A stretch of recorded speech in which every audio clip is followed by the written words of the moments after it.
Hello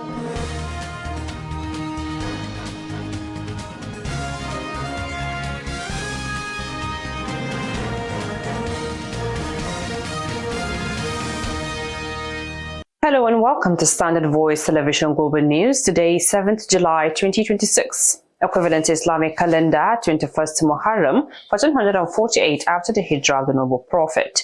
In the headlines, President Tinubu reaffirms commitment to defeat terrorists and security threats.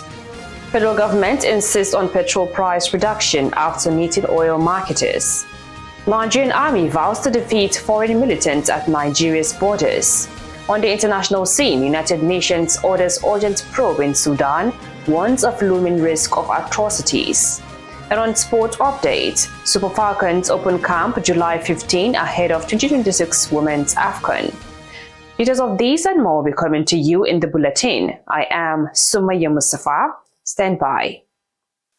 The federal government has reiterated its commitment to deploying emerging technologies, intelligence-driven operations and indigenous defense production to defeat terrorism and other security threats confronting the country. President Bola Ahmed Tinubu made the assertion at the grand finale of the 2026 Nigerian Army Day celebration and the Maiden African Land Forces Forum in Port Harcourt, Rivers State. Tinubu, who was represented by Vice President Kashim Shettima, declared that the government would continue to strengthen the military's capacity to confront evolving security threats through technology-driven, intelligence-led operations.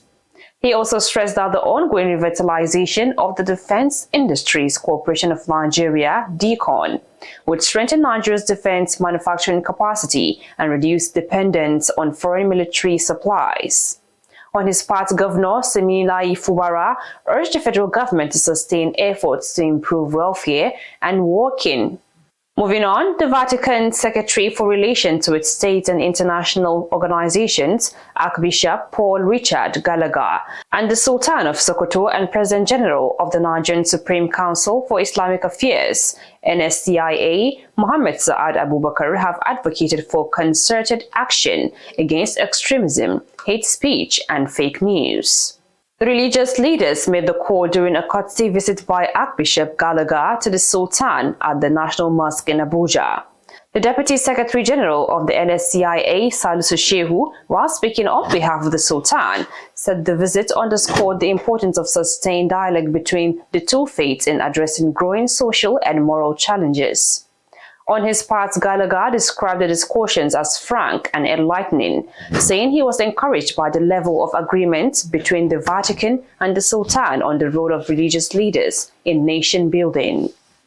Gallagher was accompanied by Emeritus Catholic Archbishop of Abuja, John Cardinal Onayekan, Catholic Archbishop in Abuja, Ignatius Kaigama, and the Bishop of the Catholic Diocese of Sokoto, Most Reverend Matthew Kuka.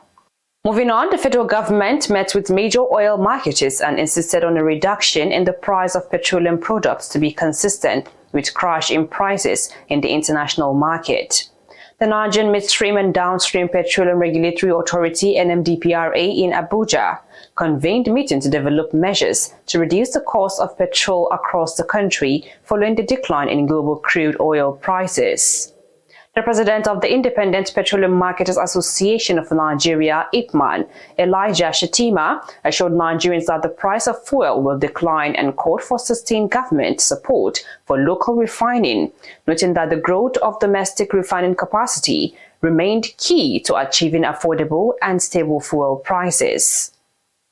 The Minister of State for Petroleum Resources, Oil, Heineken Lopobiri, had earlier said the meeting was intended at engaging constructively with industry players with a view to finding common ground to lower the price of petrol.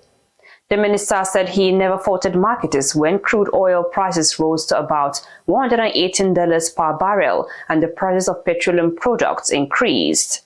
However, he noted that now that Brent crude had fallen below $70 per barrel, there should be no justification for pump prices not to reflect the present reality. Still in the news, presidency trained and equipped over 100 pro-Tinubu Arewa social media influencers in Kano in a move to counter disinformation and misinformation. The training program is a measure to counter disinformation and misinformation about Tinubu's achievements and initiatives in northern Nigeria. The senior special assistant to President Bola Ahmed Tinubu on media and public enlightenment, Abdulaziz, said the pro-Tinubu Arewa social media influencers from across northern Nigeria will be trained on the effective use of social media. He explained that the summit was organized to equip influencers with the skills to counter disinformation and misinformation, adding that the training would also keep participants abreast of the achievements of the present administration so they could help enlighten Nigerians. Earlier in his presentation, development scholar Musa Abdullahi Sufi said the training was aimed at changing the negative narrative about Nigeria, urging social media influencers to focus on development stories and achievements recorded in the country rather than negative content. The Federal Competition and Consumer Protection Commission, FCCPC, sets to probe major foreign media and technology companies over allegations of anti-competitive practices, unlawful use of news content, and other actions said to be harmful to Nigerian media organizations. The Minister of Information and National Orientation, Mohammed Idris, who disclosed this in a letter, said the petition centers on concerns by media stakeholders over the growing influence of some digital platforms on the survival of Nigeria's news media industry. Director of Corporate Affairs of the Commission, Ondaje Ijagu, in a statement, said the development followed President Bola Ahmed Tinubu's order to examine a joint petition submitted to the presidency by the Nigerian Press Organization and independent TV channels. The Nigerian Press Organization comprises the Newspaper Proprietors Association of Nigeria, the Nigerian Union of Journalists (NUJ), the Broadcasting Organizations of Nigeria (BON), and the Guild of Corporate Online Publishers, among others.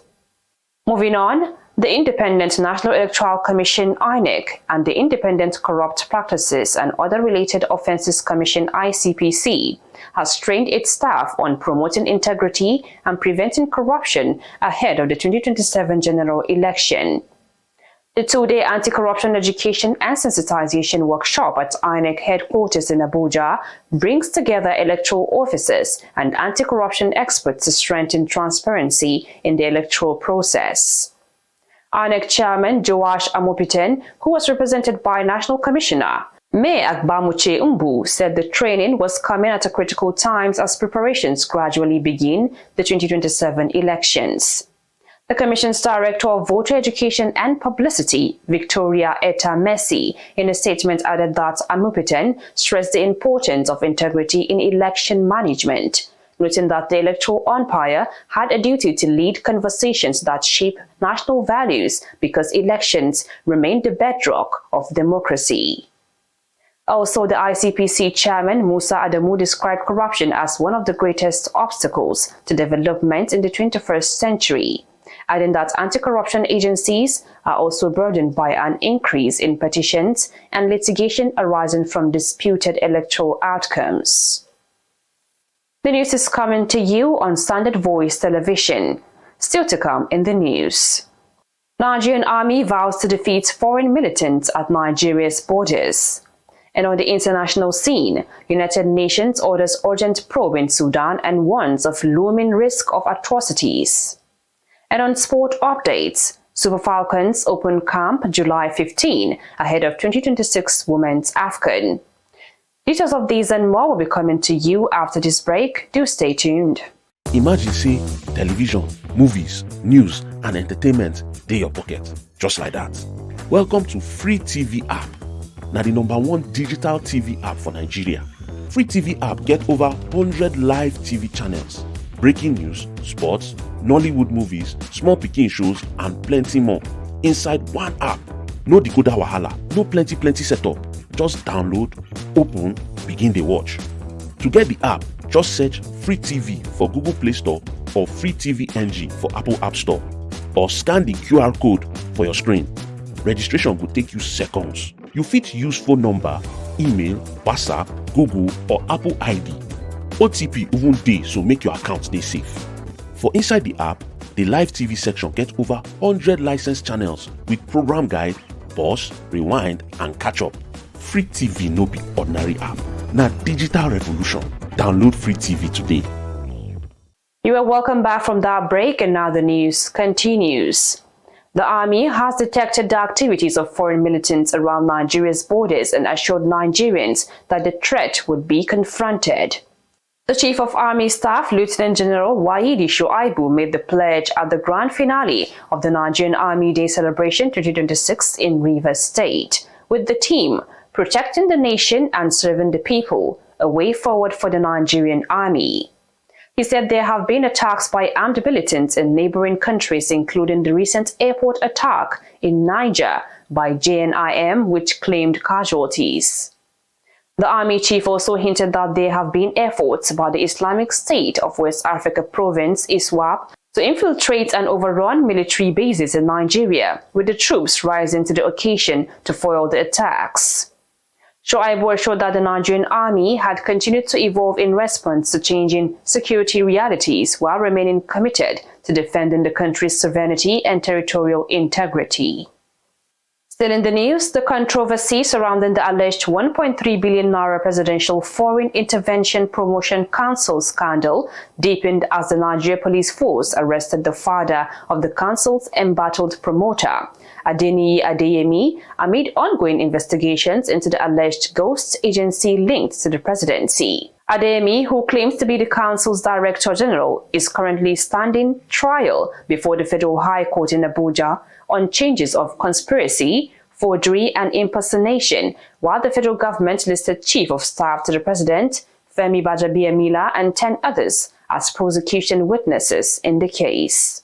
Senior lawyer Femi Falana San and some eyewitnesses confirmed the arrest of Adeyemi's father alongside a family friend who visited him on Monday. Adeyemi's father's arrest triggered fresh legal and human rights concerns, with the president of the Nigerian Bar Association, Mazi Afam Osigwe San, and other senior lawyers warning that Nigerian law does not permit the arrest of relatives merely to compel a suspect to surrender or assist investigators. The senior lawyers, however, maintained that the arrest would be lawful if Adeyemi's father was himself a suspect or a person of interest in the investigation. Moving on, federal government has been criticized over the growing humanitarian crisis caused by insecurity and economic hardship, which has displaced farming communities and pushed food beyond the reach of billions of Nigerians. The African Democratic Congress ADC made their statement following a report by the United Nations World Food Programme WFP, which indicated that over 17 million Nigerians across 9 conflict-affected northern states are facing acute hunger. National Publicity Secretary of the party, Bolaji Abdullahi, in a statement described the report as evidence of a growing humanitarian disaster caused by what it termed the Tinubu administration's incompetence, misplaced priorities, and failed policies. He said the ADC had consistently argued that Nigeria's food crisis could not be solved through speeches, palliatives, or reactive interventions, but required a coherent national strategy that treats food security as an issue of national survival. According to him, an ADC government would make food security a permanent agenda item of the National Security Council and coordinate a unified national response involving the federal, state, and local governments. The United Nations Rights Council has ordered an urgent investigation into violations and abuses in the Sudanese city of El Obeid, warning of the looming risk of large-scale atrocities. The 47-member council, in a resolution adopted by consensus, expressed worry about the imminent risk of large-scale atrocities by the RSF faced by hundreds of thousands of civilians, including children and internally displaced persons, in and around El Obeid. The resolution, which passed after the council held an urgent debate on the situation on Friday, also condemned reports of dozens of drone strikes on El Obeid in the last 2 weeks, including on hospitals and health facilities. The UN also decried widespread use of rape and other forms of sexual and gender-based violence and voiced alarm at reports of the use of starvation as a method of warfare. El Obeid has been encircled for months by the Rapid Support Forces, the paramilitary group that has been fighting Sudan's army since April 2023. And lastly, on sport update, Nigeria Super Falcons will commence the final stage of their preparations for the 2026 Women's Africa Cup of Nations when they open a week-long training camp in Mohammed Media, Morocco, on July 15. The 10-time champions are heading to the tournament, which will be held from July 25 to August 16, aiming to defend their title with a place at the 2027 FIFA Women's World Cup in Brazil also at stake. Head coach Justin Madugu is expected to name his final 24-player squad before their departure, having last assembled the team for a double-header friendly against Senegal in June. The camp in Mohammedia will serve as the final opportunity for the coaching crew to fine-tune tactics, improve team chemistry, and prepare the players physically before they proceed to Rabat. Drawn in Group C, Nigeria will begin their title defense against Malawi on Tuesday, July 28, at the Al Madina Stadium in Rabat. Their second fixture comes against Zambia on Saturday, August 1, at the same venue before they conclude the group stage against Egypt on Wednesday, August 5, at the Olympic Stadium. Finally on the news, here's a recap of the top stories again. President Tinubu reaffirms commitment to defeat terrorists and security threats. Federal government insists on petrol price reduction after meeting oil marketers. Nigerian army vows to defeat foreign militants at Nigeria's borders. On the international scene, United Nations orders urgent probe in Sudan, warns of looming risk of atrocities. And on sport update, Super Falcons open camp July 15 ahead of 2026 Women's AFCON. On behalf of the news editor Ilya Adamu Auta and the production crew, I am Sumaya Mustafa, thanking you and bye for now.